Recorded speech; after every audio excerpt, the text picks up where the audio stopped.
This is your Saturday's news package weekend report on the Nigerian Television Authority, Nta Ilorin. Good evening and welcome. I am Kehinde Omolosho. An outlook of tonight's package. Media practitioners charged to practice in line with international best practices for peace to reign in the country. We have a review of some reports that made headlines during the week. And on our discussion segment, the focus tonight will be on the ongoing school feeding program in the state, plus our regulars, updates from the world of entertainment and sports. All this and more shortly. To stay tuned.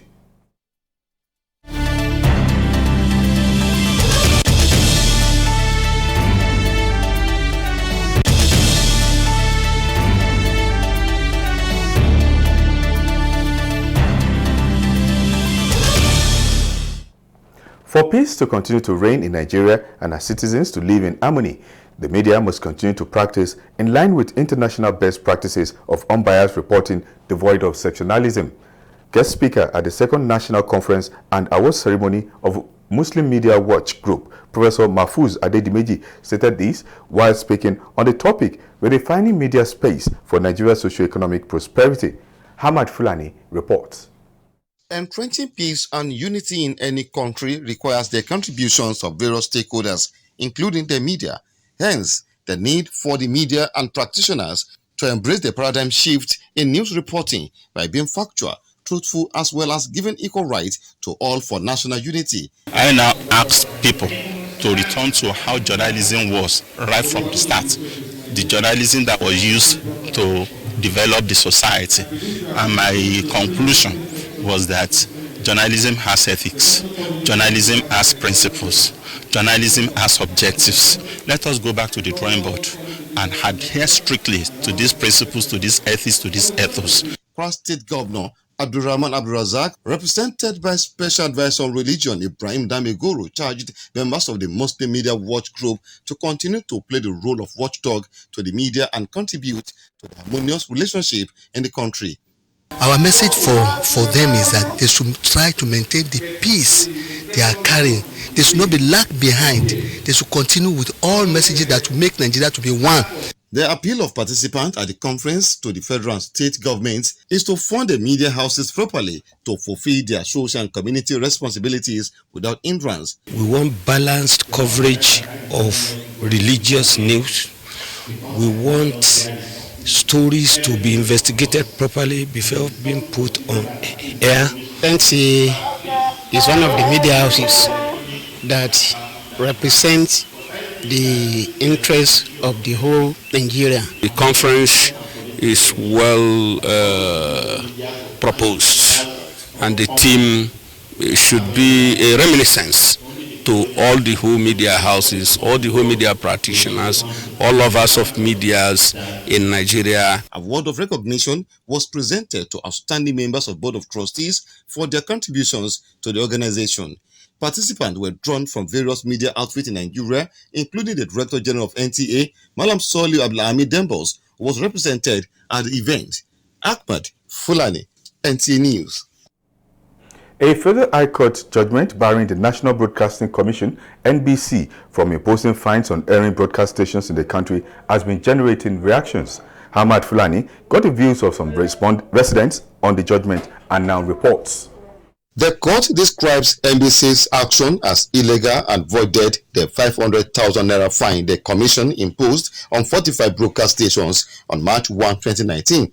The court also restrained NBC from further imposing fines on broadcast stations in the country. Some broadcasters in the state commended the court's judgment, saying that NBC does not give fair hearing to media houses before imposing sanctions. What it could do is to go into amending the act so much that a tribunal may be created for offenses relating to broadcasting in Nigeria, and I think that would be a better option. For now, there's this feeling among broadcasters that maybe the federal government is trying to use the NBC to guard the media operations in the country. But now, the media organization, the broadcasting organization should be free to carry out their operations without going against the rules and regulations as set out by the the NBC or the federal government. Going by the NBC code, which imbues the commission with the power to impose sanction, however, a broadcaster with the Kwara State Broadcasting Corporation, Bomi Adedoyin, disagrees with the court, believing the judgment will encourage violation of media rules and regulations at will. The NBC has the power to sanction. If you don't grant them that power, how will you be able to check hearing broadcast stations? I believe NBC should challenge that ruling in the appeal court until we have a final decision as far as Supreme Court is concerned. A similar ban was placed on the Federal Road Safety Commission by a Lagos High Court against the imposition of fine, only to be quashed later by a higher court. The emerging question is whether broadcast as an industry is not professional enough to regulate itself and therefore should be subjecting ethical and regulatory issues to court. The appeal of media practitioners is for NBC to be fair in its dealings with broadcast stations while discharging its mandate dispassionately. The House of Assembly of Kwara State is advocating appointing a substantive general manager for the State Water Corporation to avert industrial crisis in the agency. The report. Presenting the report of the committee to the legislators, Abdullahi Alilu Dambaba said the general manager's stay in office in acting capacity was wrong. As such, they need to put machinery in motion towards appointing a substantive general manager for the State Water Corporation. He expressed worry over poor human relations between the acting general manager, Shehu Umar, and staff of the corporation. His advice to the acting general manager is to improve on his working relationship with staff of the agency to improve on their productivity. The committee expressed displeasure that the State Water Corporation was in deployable condition despite the 3 billion naira investment and 6 million naira monthly allocation injected into the corporation. We want the state government to provide operational vehicles for the corporations and review upward monthly allocation to enable it caters adequately for the provision of stationery materials, other working tools for the staff. Reading the resolutions of the House, Speaker Yakubu Danla Disalu solicited upward review of the monthly allocation and provision of adequate security for the state water works to ensure effective service delivery. Commend the state government in provision of potable water for citizens of the state, payment of salary, provision of running costs for corporation and ongoing rehabilitation of some water works in the state. Urge the government to provide operational vehicles for corporations and review upward the monthly allocations to enable it cater adequately for the provision of stationery materials and other working tools for the staff. Yakubu Danla Disalu applauded the state government and the organized labor for their quick intervention to forestall industrial crisis in the state water corporation. Weekend report will go on a break, and when we come back, it will be time for the discussion segment. Stay tuned. The pain of war knows no tribe or religion. War engulfs everyone, rich or poor. Homes are destroyed, emptied by the darkness of war. During war, everybody loses, nobody wins. The innocent pays the price of our ego with their blood. They are badly affected by a decision they didn't make. Dialogue is the only way out. We are stronger together. We should never separate. We are one Nigeria. Our oneness, our strength, our beauty.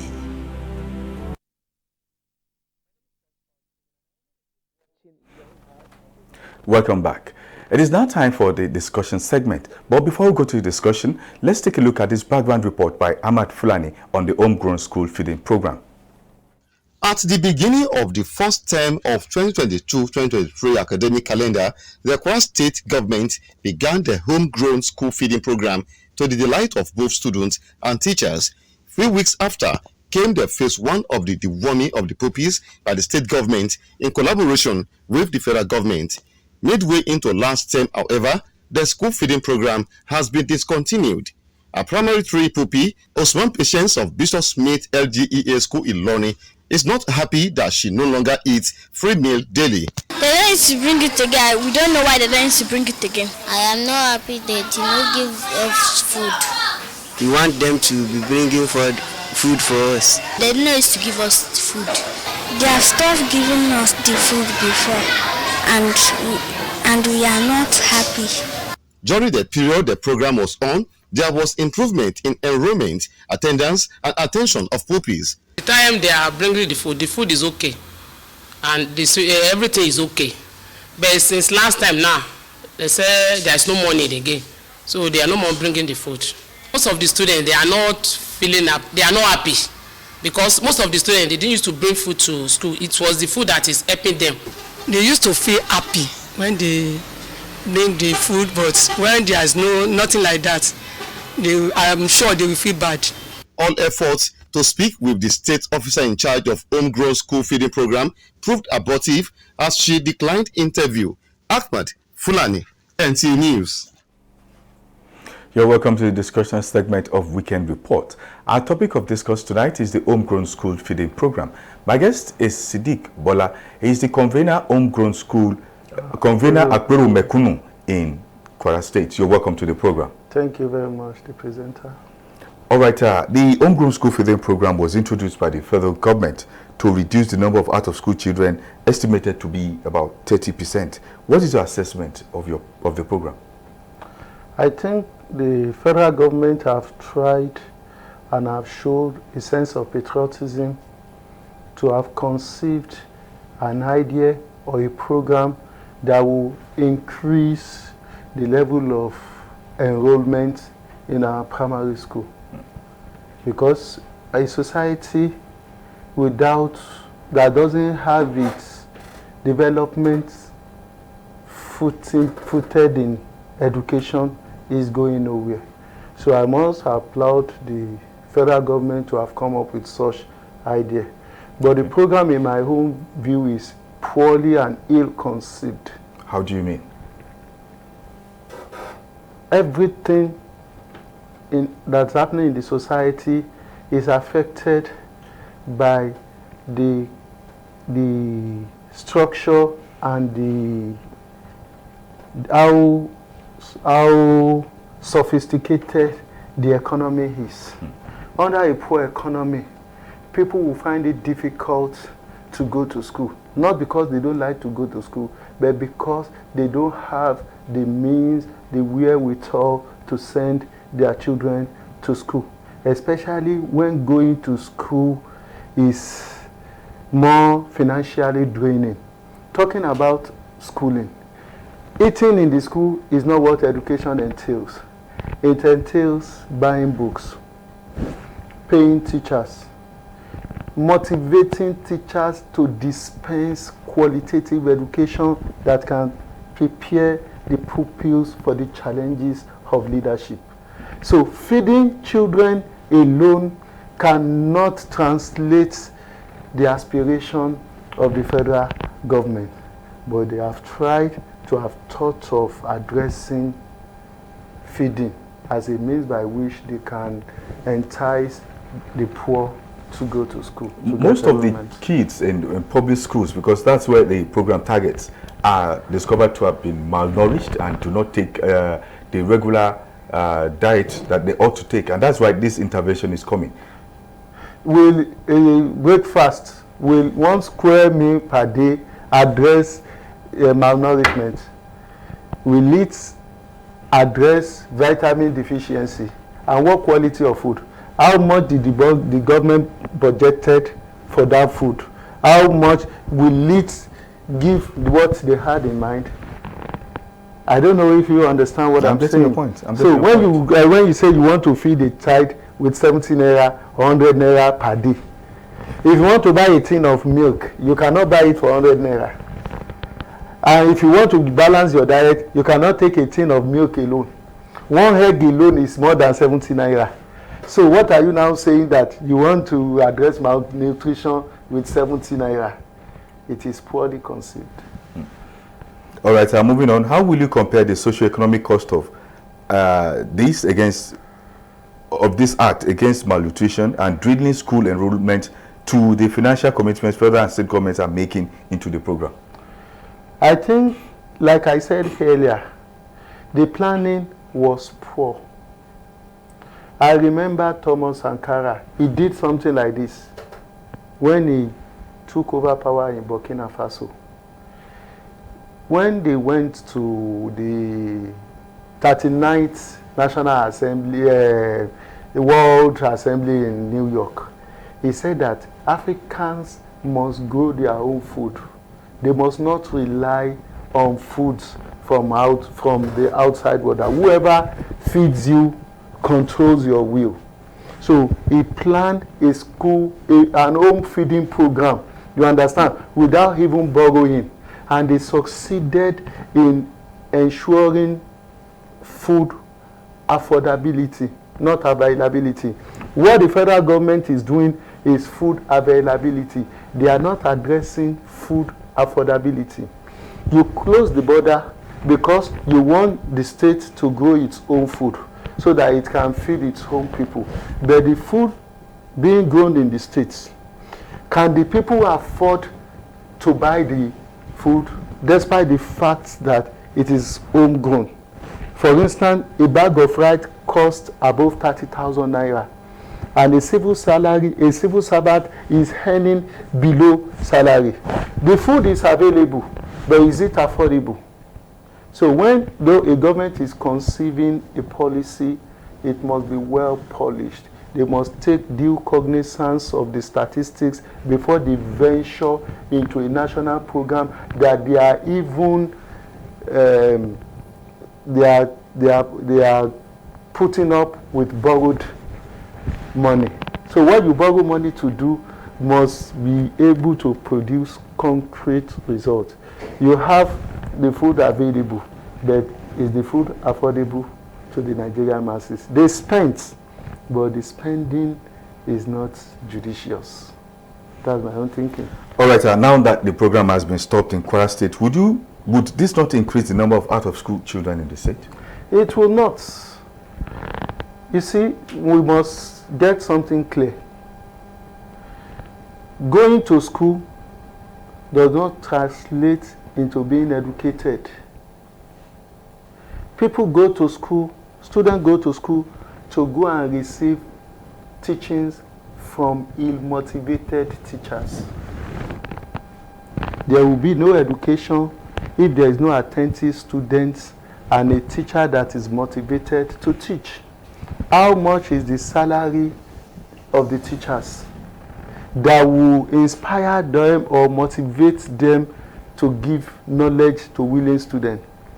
These so-called students that have, some of them are not even coming to come and eat from the school. They've eaten at home.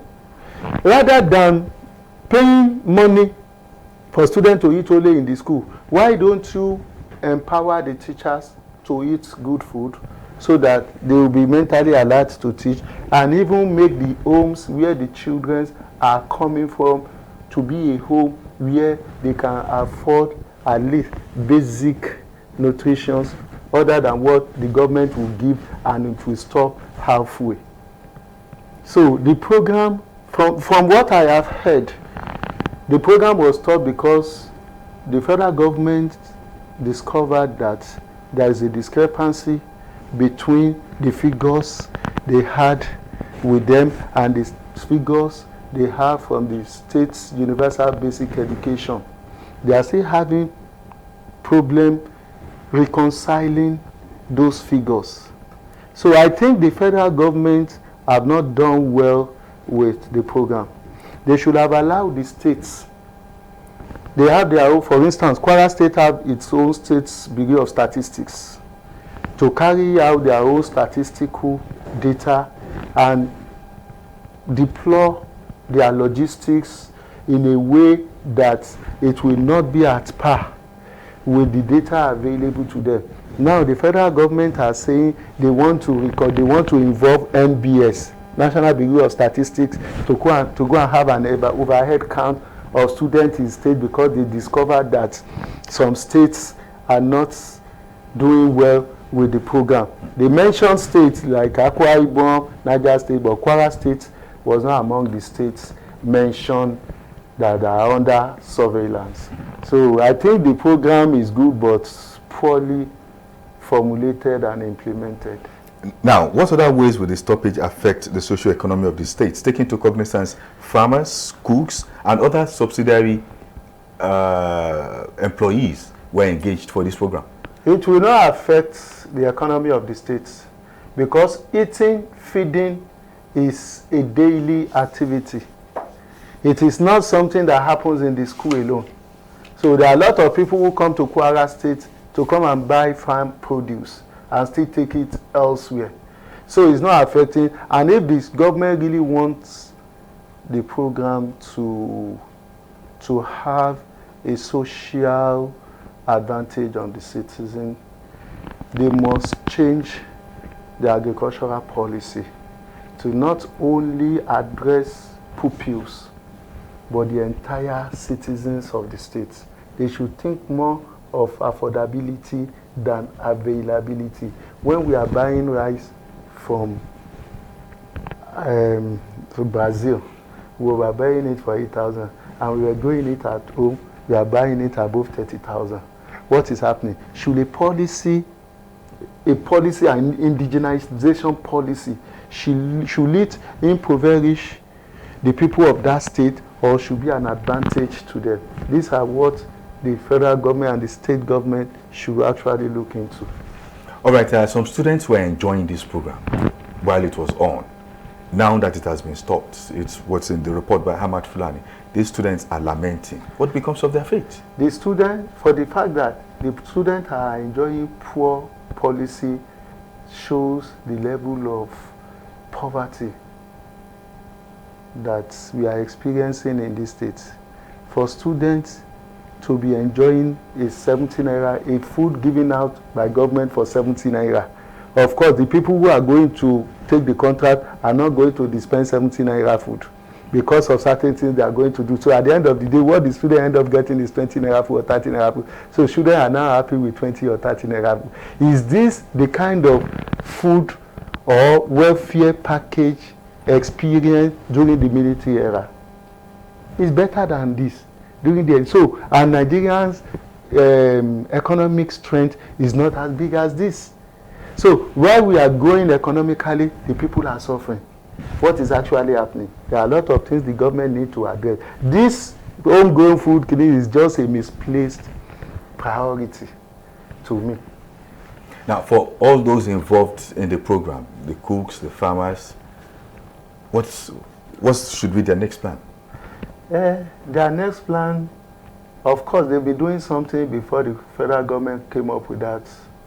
And the onus is on the government to create an enabling environment for farmers, for food vendors, for traders to try so that they will be able to contribute their quota to nation building, because their economic activities strengthens and make the states more economically viable. So what's your advice to the state government on this, the federal and state governments on this program? I will not advise the federal government, because the federal government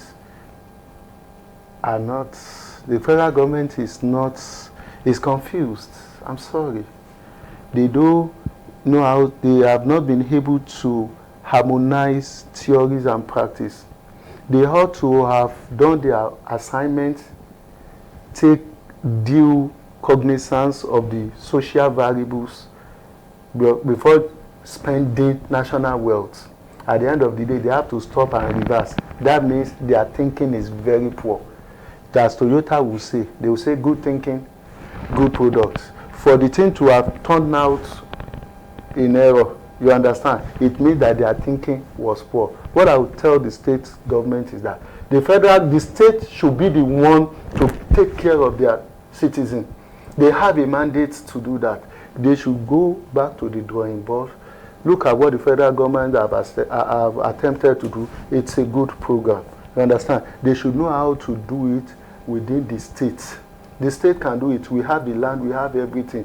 It's just about channeling the state resources with good plan, with good mindset, and I believe with that, the state will do even better than the state government, because they have the workforce, the machineries, the resources, the land.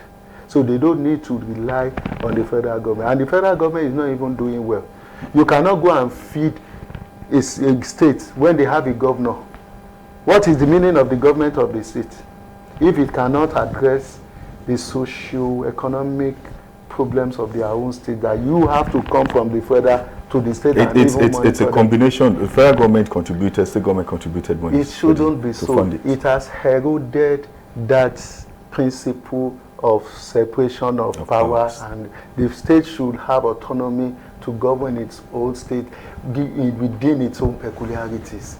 You understand? You cannot create a law that will govern the whole state of the federation. Each state government understand their needs. So they should be able to talk to their people, understand their problem, and formulate policies that will touch the lives of their people. All right, I would like to sincerely thank you for coming on the program. We do hope when next we call on you, avail us your presence. If God wills. All right, and moving on to entertainment news. Sensational singing superstar Tenny has released a new single titled No Days Off. Nta Ilorin has details of this and more from the world of entertainment.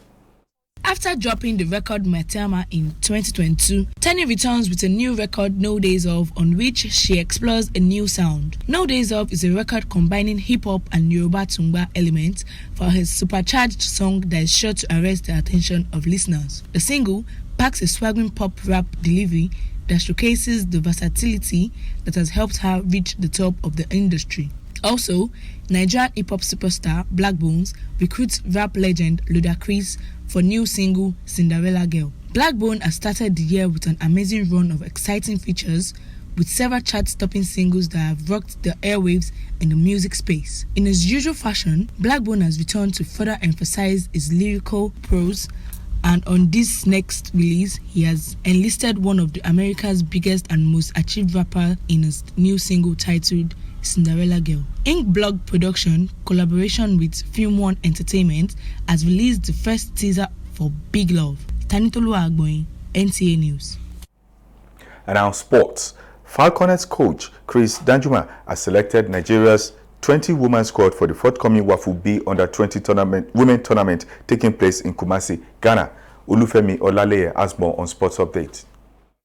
The goalkeepers are Inyem Etim, Shukura Bakare, Chinyere, Wao Jumoke Alani, Olushi, Chidima Oguchi, Comfort Folomsho, Blessing Okwe, Monica Ame are the defenders selected. The quintet of Taiwo Afolabi, Chioma Ulise, Chinyere Kalu, Esther Onyizide, and Blessing Emmanuel make up midfield. Just as forwards are Shukura Oladipo, Goodness Osirige, Florich, Sebastian, Omaomi Bilu, Okpeyemi Ajakaye, Judith Oka. In another development, defending champion Favor Ash qualified with the fastest overall time of 10.06 seconds to effortlessly win his heat ahead of teammate Aziz Fahim in a personal best of 10.11 seconds. However, Brume had a super fast last 30 meter coming from behind to cross the finish line first in 10.18 seconds ahead of his teammate Brandon Anslick with 10.27 seconds. Olufemi Olaleye, NTA News.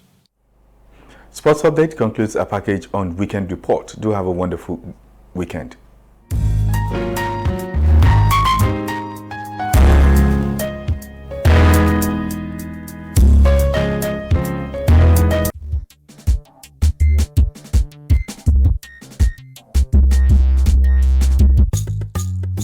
For more news and programs, you can visit our website on www.ntailorin.com.ng. Download the NTA Ilorin app from Google Play Store on your Android devices. You can also watch our news on NTA Ilorin YouTube channel.